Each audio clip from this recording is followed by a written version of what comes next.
Remote work is the best, and I'm going to go over some of the best places that I've worked remotely in the last 5 or so years since I've been a digital nomad internet entrepreneur.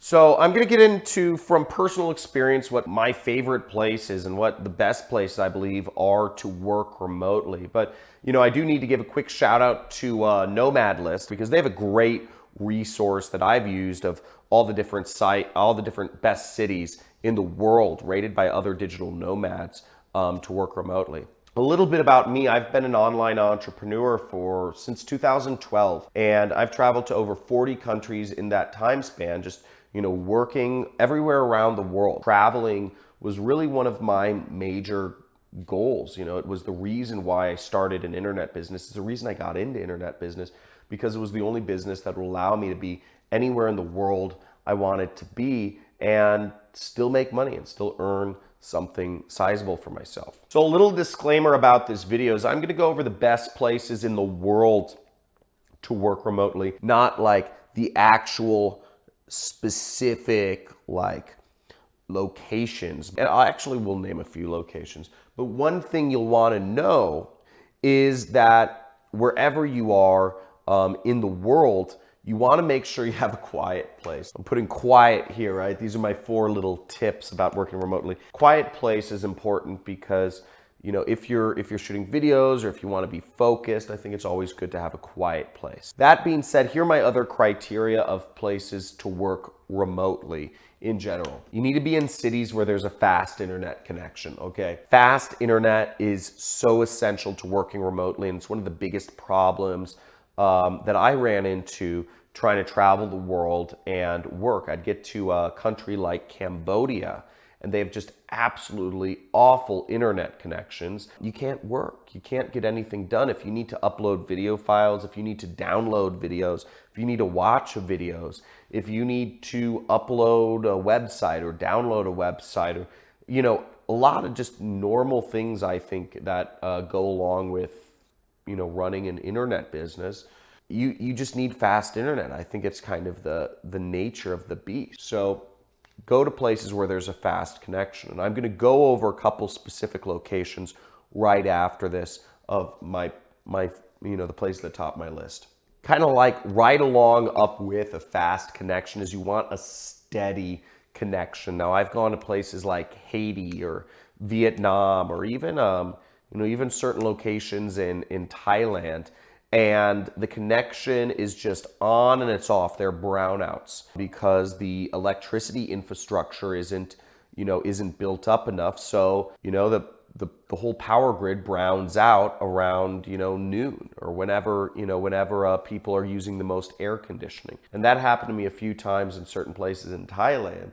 But you want to go places where this connection is steady. If you have to do a meeting, if you have to do a business call or a conference call, you can't have that call drop in the middle of your go-to meeting and, the internet's out for 5 to 10 minutes, and then hop back on and say, oh, sorry, the internet browned out here for 10 minutes, because then they're just going to say, why the heck did I allow you to work remotely in the first place? This is an inconvenience to me. So you don't want to do that. If you have a remote job, you don't want to be dealing with those issues. You're lucky enough to have a remote job. You need a steady connection. So, make sure to check the down up time and whatnot of the place you're at. The other criteria I give to working remotely is cheap. Having a cheap place to work remotely is a big benefit. Assuming that you've got that fast, steady connection, you can really work anywhere. And that's the benefit, is you can save a lot more money. If you have a job for a German or a British or American company and you can work somewhere else in the world, that's fantastic, because you can take that extra money that you would be spending at your cost of living and saving that up. Now, a few of my favorite places to work remotely. The first one I would say is, Chiang Mai, Thailand. And there's a lot of good places to work remotely in Thailand, but Chiang Mai is one of one of my favorites. Chiang Mai is great because it has a great community of other expats, and expats means expatriates, people from other countries. So there's a lot of Westerners, there's a lot of people from America, Australia, and Europe that are hanging out in Chiang Mai. You know, it's a lot of people that speak English that are from America, you know, you can just, or from Europe, you know, that you can just connect with very easily. And they have a lot of businesses that just cater to Westerners, which is really nice. So you're living in a very foreign, you know, it's a jungle, right? But you know, there's businesses like rock climbing. You know, rock climbing is not something they do, you know, they naturally do in Thailand. But, you know, I'm a big rock climber, and they have some great rock climbing areas, and they have, you know, people who will belay and assist you, and, you know, they have holds carved out in place around there. So that's what I mean by you can get some of these really cool Western things you'd want in these foreign places. So I like that about Chiang Mai. They have all sorts of stuff. It's extremely cheap. It's in the north of Thailand, and it's very laid back vibes, and they have pretty consistent internet. So that was a really cool aspect of Chiang Mai. The second place in Thailand that, you know, I'm a huge fan of, and I believe, you know, many other people are. It's kind of what I call, it's kind of the decompression chamber for all, you know, travelers in the world. I mean, this is the spot where, you know, all roads kind of lead to Rome when you're backpacking or when you're a digital nomad, is Bangkok. Bangkok is, you know, they have fast, steady internet. It's a big city with literally every Western amenity you could want. And it's fairly cheap. I mean, if you're looking for some of those Western comforts, it's not the cheapest place in the world. I'm going to go over one of the cheapest places that fit these criteria in the world I've seen in a second. But Bangkok has a huge community of, you know, Westerners that are there. They have, you know, a lot of businesses that cater to Westerners. If you want, you know, it doesn't matter what you want, hamburgers, pizza, you know, if you want fried chicken, you know, they have KFC, they have McDonald's, they have a TGIF there, you know, they have Chili's, you know, they have Fat Burger there. They have everything you would want. You could go to Bangkok and, you know, nothing, you could have this totally foreign experience because it's very culturally foreign, but you could hang out with all Westerner. It's really great. I really like Thailand. It's got so much culture, and it really blends in foreign cultures very well. Now, the third place I'll recommend is one of the more exotic places, and it's extremely cheap, but they actually have really good, steady, fast internet. They have a good community of expats there, and they have really cool culture. I mean, it's really, and just beautiful countryside. You know, the city itself isn't that nice. It's Medellin, Colombia. And I was in Colombia. I stayed 3 months in Colombia when I was traveling.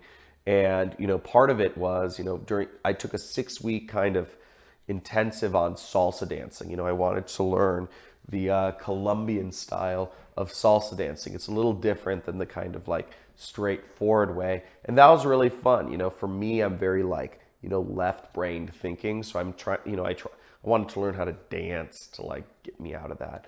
And I also really enjoyed their kite surfing, and I went on some jungle excursions, and Colombia is really great. And as I said, a lot of Americans live there. There's a huge community of Americans that live in Colombia. I'd say Costa Rica, Panama, and Colombia are like 3 major hot spots for Americans outside of the US. So that goes into my 4th place, which is Costa Rica. Costa Rica, massive community of Americans, very open-minded, self-conscious or conscious, you know, a lot of conscious entrepreneurs.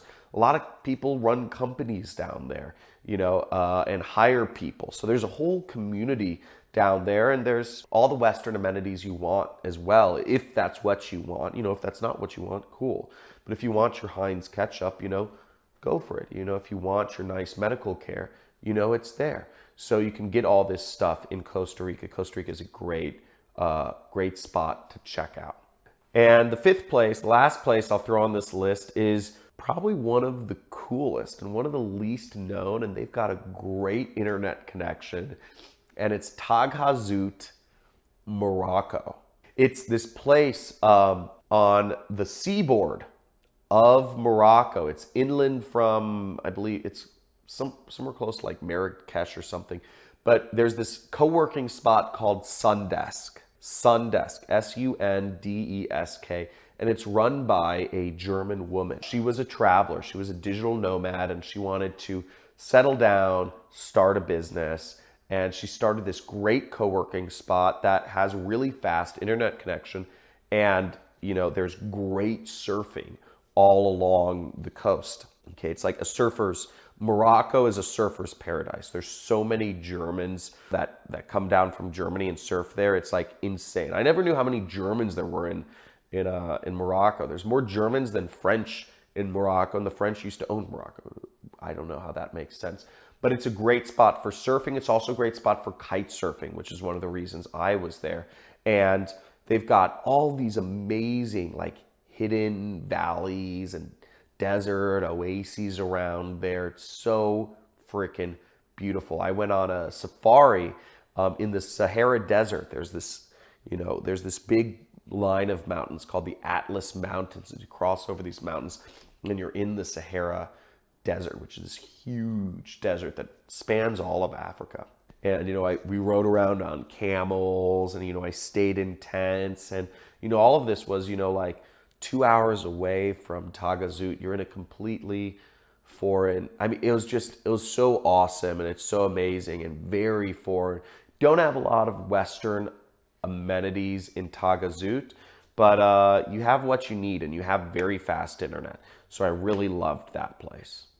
Now, if you found this video helpful or informative in one way, let me know what was the best either tip or the best place that I named that got your interest the most in this video. Make sure to like, subscribe if you'd like to learn a little bit more about how you too can work remotely. And if you want to learn what I do for a living, you know, I'm an internet entrepreneur and have been for, you know, since 2012. You know, there's a link in the description which includes a free training so you can learn about what it is I do to make money for a living.